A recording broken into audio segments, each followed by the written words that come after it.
Well, today my title is Playing the Long Game, and in brackets with peace and passion, because it's one thing to have a long journey and to play the long game. It's another thing to do that and come out feeling like you're alive and thriving and that you enjoyed the journey. And that's what I want to focus on today, is playing the long game. So I come from a long line of hopeless optimists and idealists and glass half full kind of Yorkshire folk, and I am proud of that. So it's quite natural for me to be positive about things and to be the first to say it's all going great. But when I tell you that I genuinely still love homeschooling and get excited about it, I really speak with integrity. And we as a family have educated through hardship, through miscarrying babies, through moving house, through pain and some serious challenges. And we have continued, and we have quietly managed to do that with finding solace in our rhythm, beauty in books, and strength in staying the course. So that doesn't mean I've got it all right. By no means at all. It doesn't mean I have this paragon of virtues sat around my table every day, and it absolutely doesn't mean I've got a clean house. But what I am, overjoyed about is that still today, after all these years, I genuinely feel great joy about the job that God has given me to do. And when we started our home educating adventure in the early 2000s, one of the first words of advice that I had was from a lady who said, if you're going to do this, please don't take them in and out of school. Don't kind of, decide one day and then 4 months later, change your mind, do it again. She said, if you're going to do this, play the long game. And, home educators, I believe, should always aim to play the long game. Instant gratification cannot build a legacy, but when we do this, even if that's for the whole of primary school or whatever it is you set out to do, when we started this, we said, let's play the long game. And I want to just give you some insight and some ideas into how we can do this, and we can thrive and not just survive. So here we go. Last July, my granddad Sheffield passed away at the grand old age of 93 years old. And my lasting impression of him will always linger around his music collection, his love of literature, and his epic teaching skills. He was a Yorkshireman after all.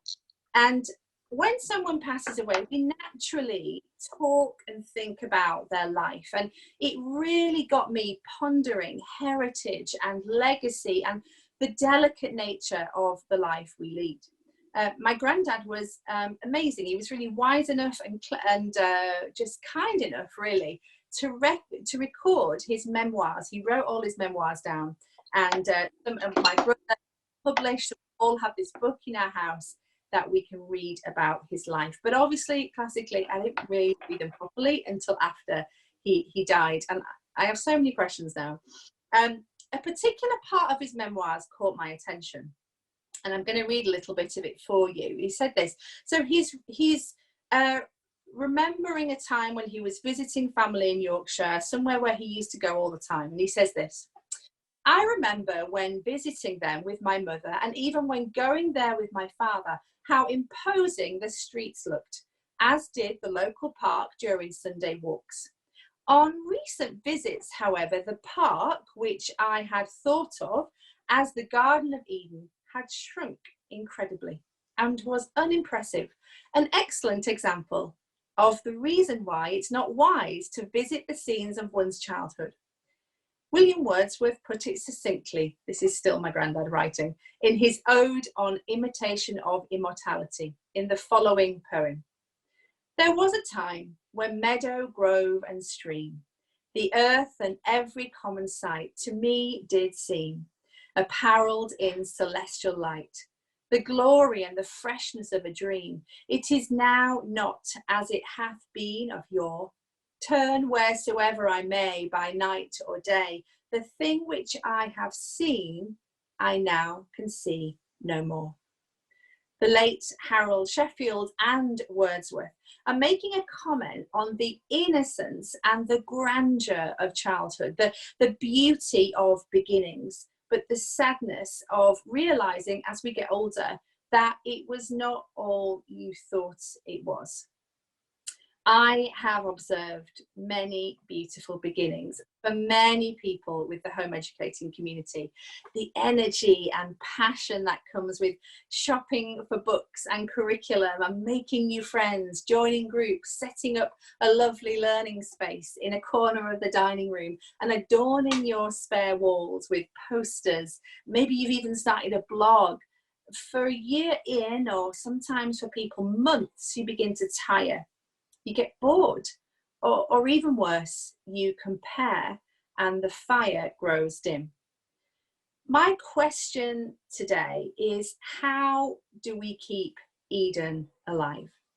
How do we stand in the garden of home education in weeks, months, and years ahead and still see how grand, how beautiful, and how promising it is?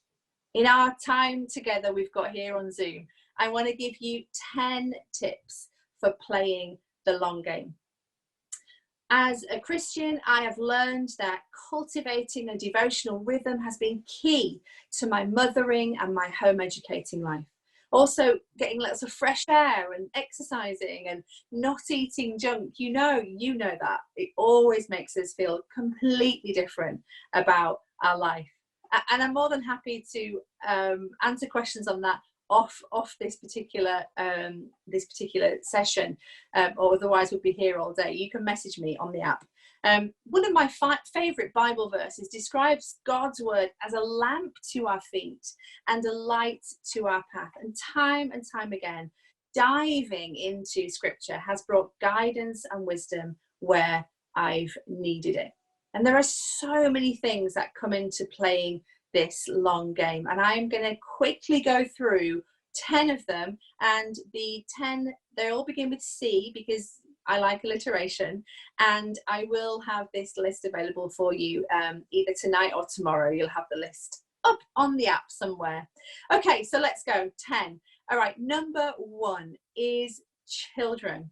Remember why you're doing this, your number 1 reason. Please don't run away with curriculum and pedagogy before you've really considered who your children are. Whole humans with bursting personalities and learning styles. It's important that we study our children. We ask them interesting questions. We observe their interactions. Many of you will know I'm a speaker and writer for the Wild and Free community, and I love their tagline, and often the theme of their conferences is recapturing the wonder of childhood, because that is where we start. That's what it's all about. Charlotte Mason, who I will drop in a few things here and there, but my session on her philosophy is tomorrow, so if you're interested in that, then hop on the session tomorrow. But she said her very first principle was children are born persons. The first thing she wanted us to understand was about our children. We mustn't run away with principles and research and philosophies when the prize is right there before us. Your children, they are incredible. And let's just remember, if we're doing this long game, that's why we started. It's because of them. Okay, so number 1, children. Number 2 is conviction. This word can mean lots of things to lots of people, but basically, know your why. It's really important to know your why. Feelings of enthusiasm and long-term passion come from a founding of principles, and those principles develop over time, and they can come from other places, but ultimately they have to be yours. We have to know for ourselves, this is my why. You might be the kind of amazing family who puts up a mission statement and has it printed and hang it above your dining room. Or you might be like me, who writes it on a post-it note and sticks it sometimes on my head or sometimes on a book or on my computer to remind me this is why I'm doing what I'm doing. This is my why. For a long time, when we first started home educating, whenever somebody asked us, why are you home educating? My husband would just say, because we can, which is a great why. I think it probably was to stop me from going into the whole, well, in 1998, when I was single, God sowed a seed when I was living in America, and, all that. So he just said, because we can. Now, your why may be much deeper than my why, what it was at the very beginning, but it develops. This sense of conviction is, you might have had to take your children out of school, and maybe you're in this conference this weekend because you are you have had to bring your children home because of COVID-19, and you've decided, actually, you know what, I want to do this for the long game. This is something I want to do. Well done and welcome. Maybe you felt like there was a failing of the education system. Maybe there is a strong conviction of faith in why you're doing it, but it's important somewhere along the line that you know your why, because your why always supports your how.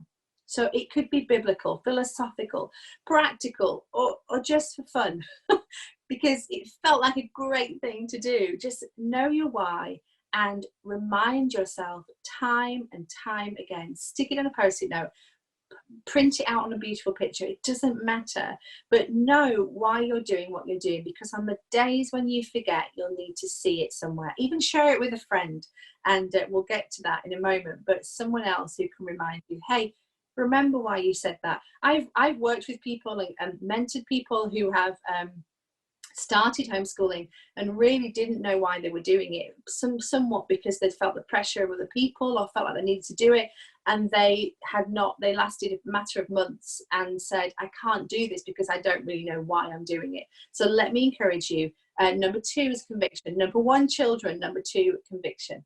Okay, number 3 is continue learning. I'm talking about you, the parent, the mum, the dad.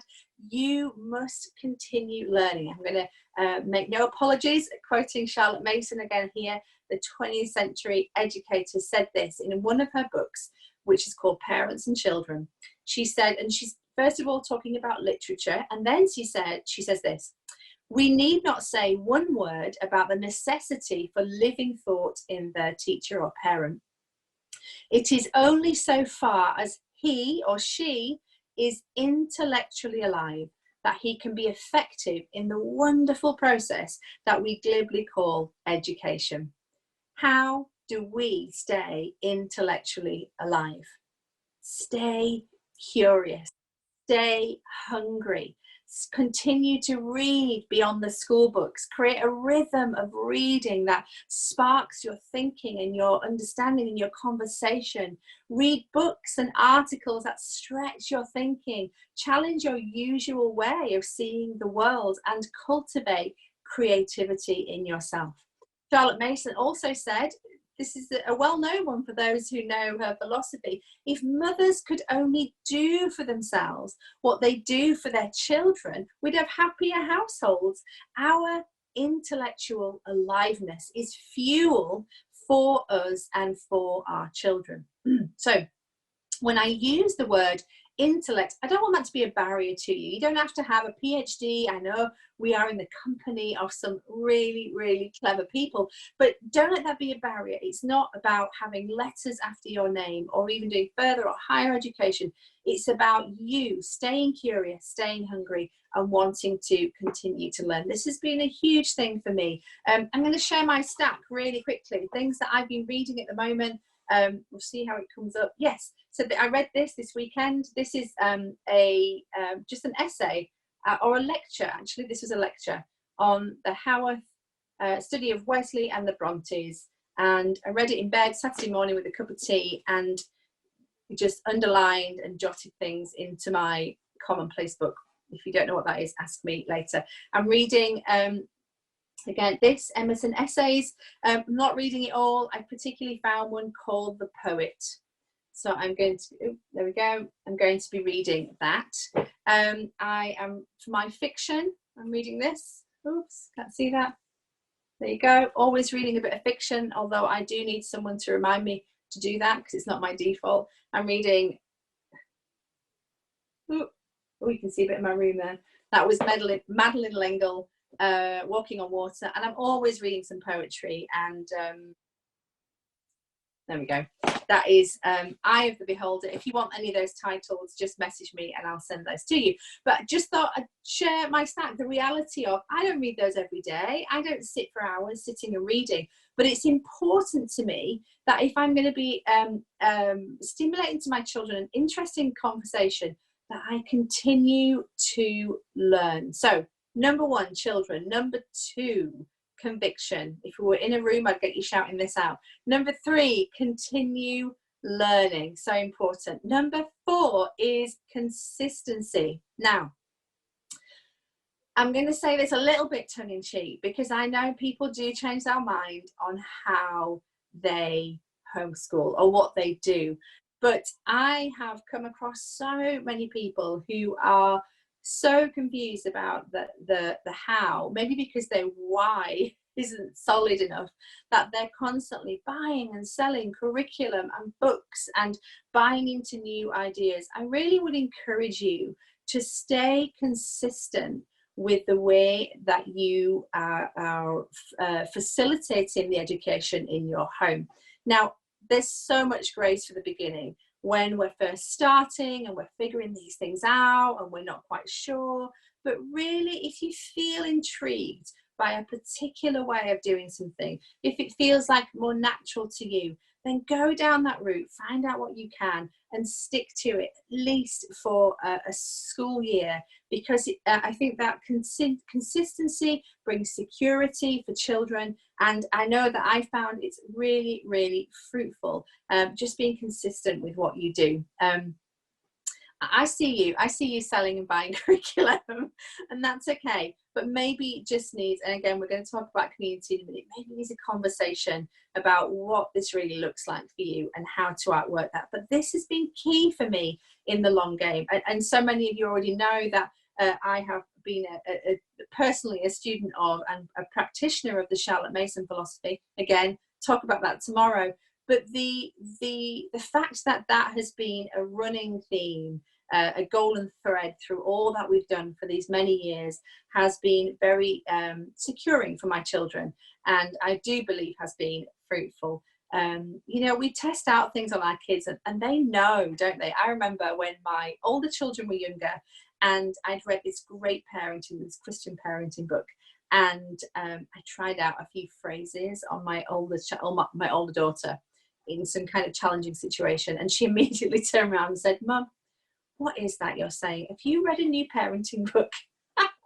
They know when we're trying out new things. You imagine you've never done poetry before, you don't like poetry yourself, but you can see everybody on Instagram is reading poetry. Monday morning, sit down, right, our poem of the week is, and they're all like, what? It's really important to communicate. If you are going to pivot or change, communicate with your children and do it gently. But let's try and stay consistent. All right, number 5, halfway there. Community. Community is key to playing the long game. I did see somebody post a question earlier about feeling that sense of burnout, and one of the big things for me, if I've ever felt like, oh, I just you know, this is there's so many things that I do if I feel like that, but one of the things is call a friend, tell somebody else, you know, I'm really feeling this way. And sometimes a conversation or a cup of coffee with somebody, which I know it's hard to do right now, but just even online, finding someone you can connect with is so important. Let me encourage you to find your people, find your tribe. You don't need to be rushing around to every single homeschool group when we're allowed to do that again. You know, big groups, small groups, one family, couple of friends. Find your tribe, find your people. And this does change over the years. It definitely has for us. And this can be anything. It doesn't have to be big homeschool groups or suddenly gatherings in your home doing science together. It can be mums or dads meeting up for a drink and reading a book together, or I don't know, some of you do crochet projects. You're amazing. But there's something about the power of community that helps us in the long game. And please don't worry if you don't find it straight away. Maybe you're watching this today and you're in some remote area. Maybe you are living somewhere where just hardly anyone home educates, and you really, you know, you're looking for those people. Well, fortunately we have online world now, don't we? We have the online world. And if you're here this weekend and you're in an area where you don't know anybody else who home educates, please pop up a theme or a topic, whatever it's called, on the app, and we'll find your people for you. But community is so key in playing the long game and has been really important for me. All right, what we got so far? We have, so you can remember, number 1, children. Number 2, conviction, know your why. Number 3, continue learning. Mums, dads, be learners yourself. Don't just read those homeschool books, read other stuff too. Number 4, consistency as much as you can. Let's try and do a similar kind of thing.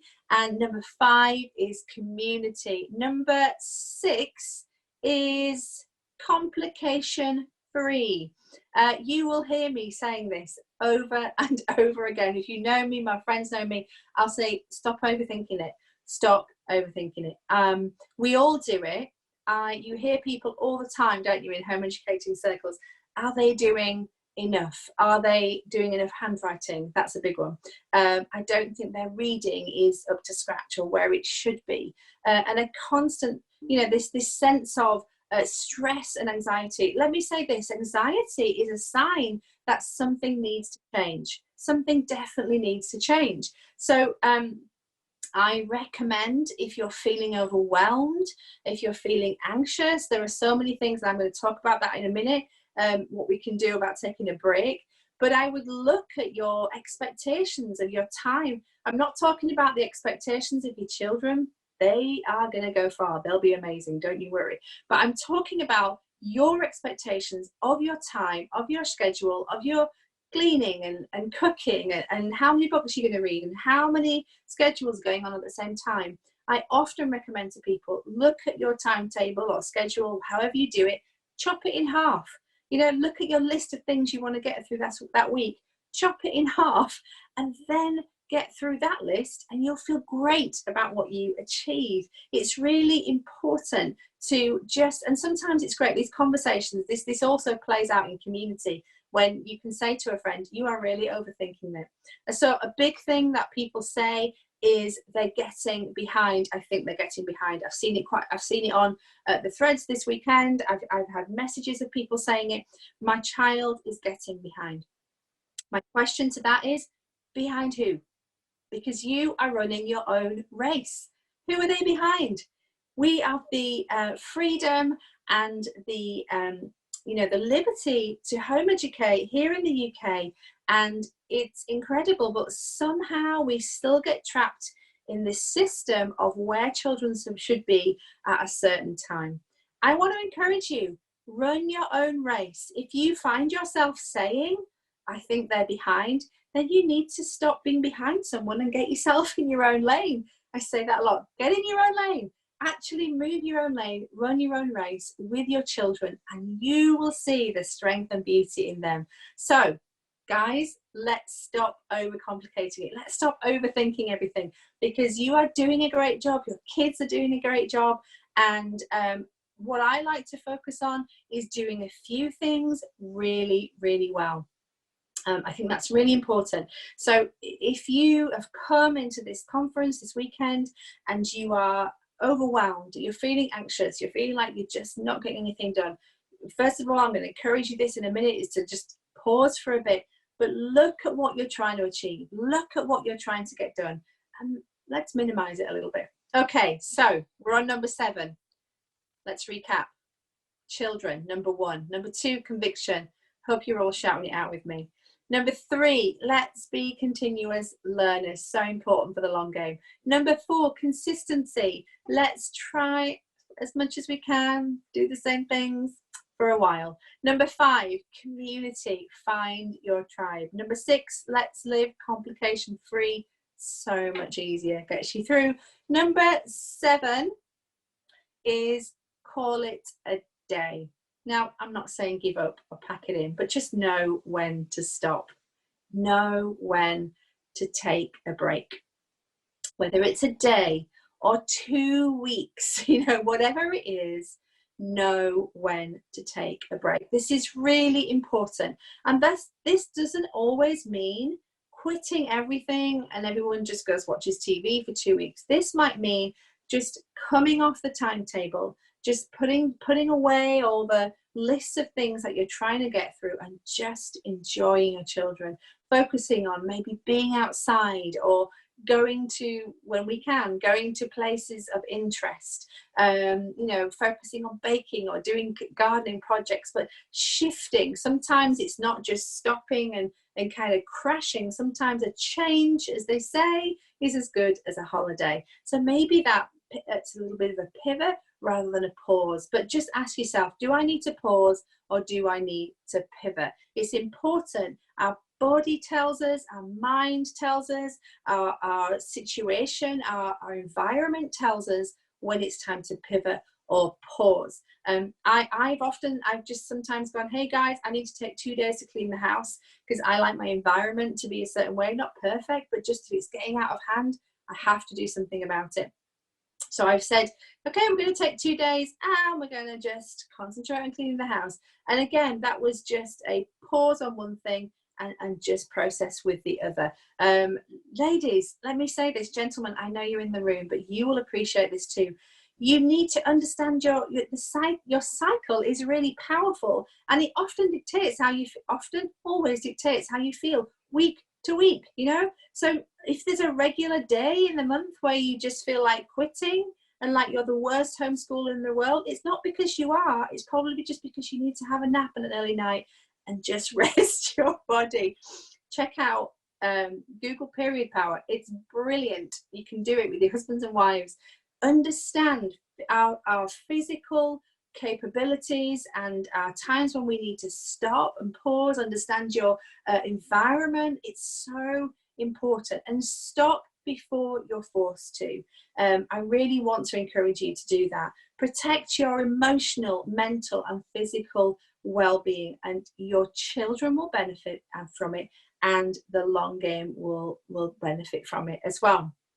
And when you re-enter a season, so some people have spoken to me before and said, we've just moved house, or I've had my 6th baby or whatever it is, and I feel like we've not done school for a really long time and I just don't know how to get going again. And that's really normal. We've had to pause when we've had new babies, moved, whatever it is. You did a long trip, you've got to recover afterwards. 3 things I always focus on when re-entering a new season. So if you've paused or pivoted and you want to get back into a school routine, these are the 3 things I focus on: relationship, reading and rhythm. Get your rhythm back. If you do a morning time or a 2 o'clock rest time, whatever, just slot those back into the day again. Focus on reading, get those read alouds going. That'll get everything going again. And relationship is so key, spending time with your children. So there was a lot in that one. That was call it a day. Know when to pause or pivot. Know when to stop. All right. We are on number 8. So number 8 is create an interesting environment. So the environment, the atmosphere is so key to educational philosophers and speakers and researchers from centuries before we were even doing what we're doing today. Mason to Steiner to Holt and everybody in between.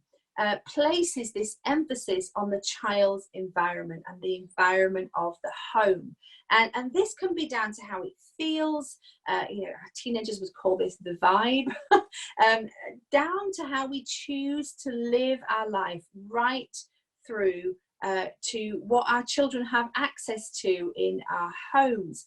And this idea of the way we set up our space has been so important to me, again, in playing the long game and reassessing, okay, what does it feel like? I'm not an obsessive organizer. I don't have to have everything in place. That's not really what I'm talking about. Just how does it feel in this space? How do my children navigate this? And as your children get older, you know, things shift and change. I haven't got so many baskets of and tubs out of different toys and books, and the books have changed, and the shelves are full of different reading matter.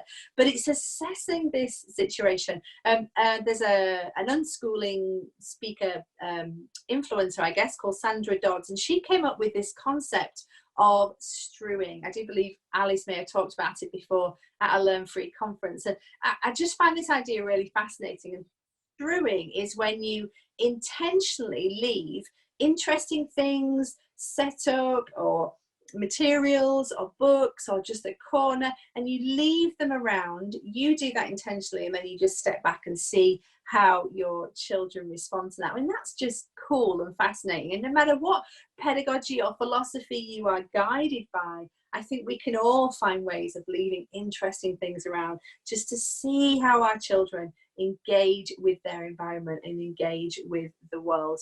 Sometimes this whole thing of creating an interesting environment is giving room in the kitchen, or stock up your baking supplies, have a little patch for them in the garden that they can do what they want with, stick stuff in the ground.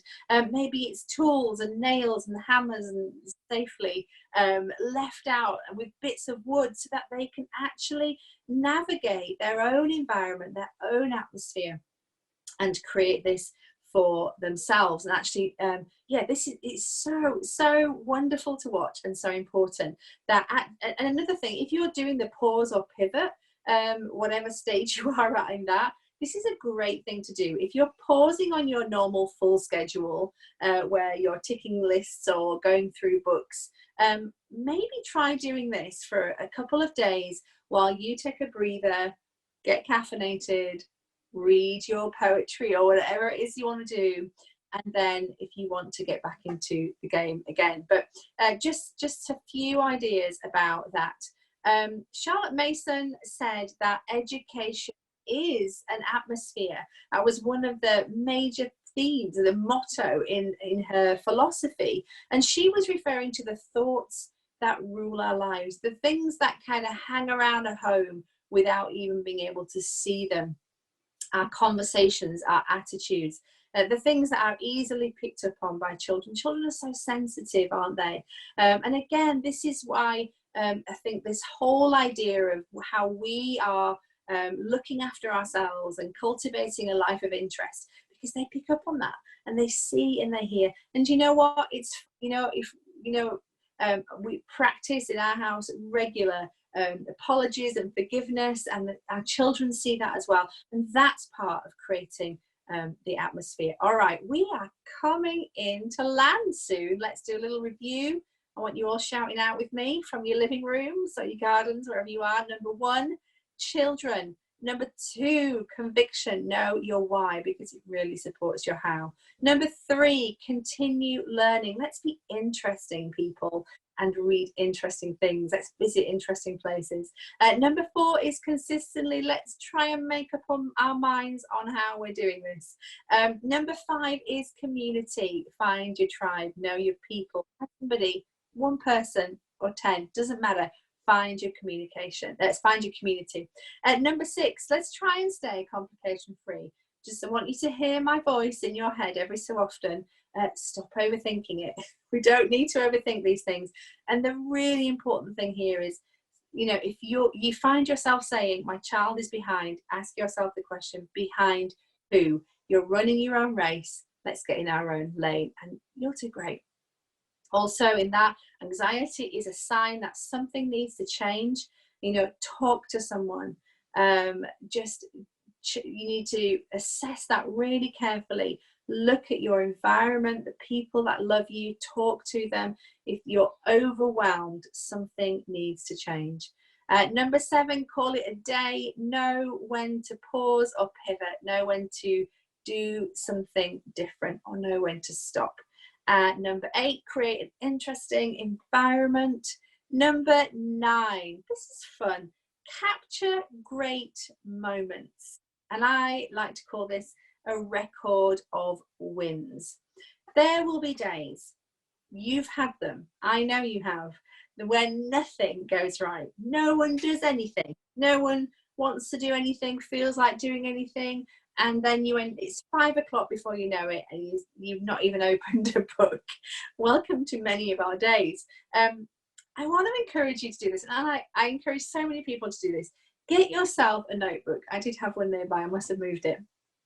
I want you to get a notebook, a blank notebook, and on the front of the notebook, I want you to put record of wins. Record of wins.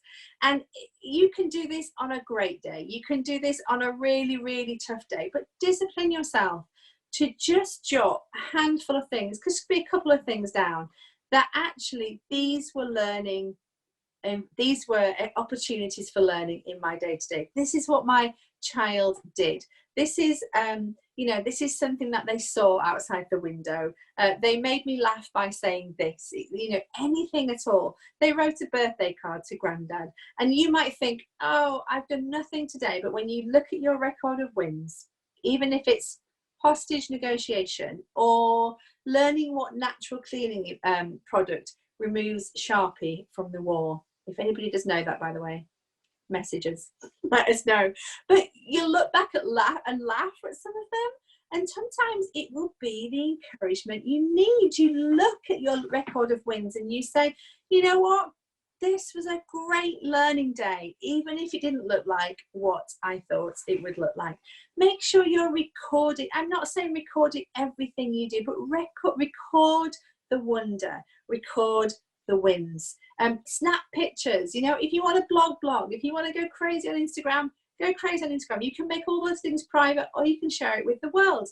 But have a notebook. Another thing is having a notebook of great questions that your children ask.